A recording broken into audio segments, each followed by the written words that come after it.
We're going to begin tonight with something we don't see very often, a plane crash where everyone survives. It really was a remarkable scene outside of Houston when something went horribly wrong on takeoff. This private jet crashed through a fence before catching fire.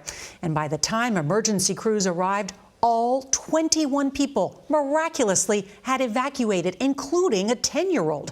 One first responder called it an awesome feeling to see everyone safe. Now, this private plane is capable of holding more than 100 people, but its owner reconfigured it to hold fewer passengers. Well, tonight, federal investigators will begin going through the charred remains of the jet to look for clues. CBS's Janet Shamlian is going to lead us off tonight from Waller County, Texas, with all this new information. Good evening, Janet.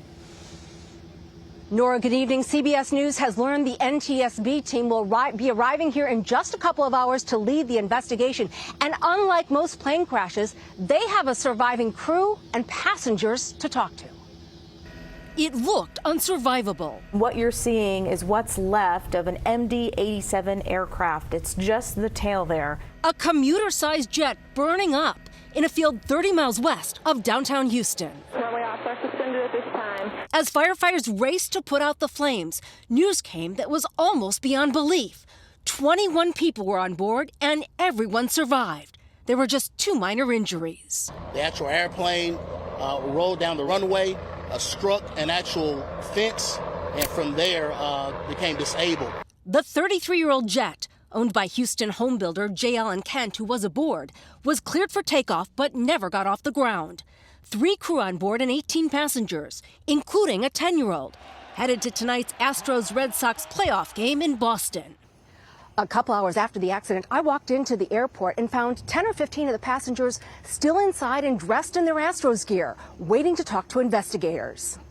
First responders said they arrived to find an intense fire and shell-shocked passengers already off the aircraft. They were very, very stunned, but they did all self-extricate. We can't tell you how they did that or in what method, and the plane was fully involved when we arrived. The NTSB will take charge of investigating.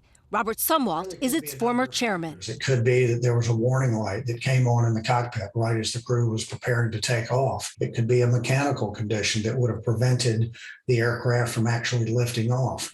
Billowing smoke could be seen for miles. Close up, the incredible reality that somehow no lives were lost. This is a good day. This is actually a day of celebration for a lot of people.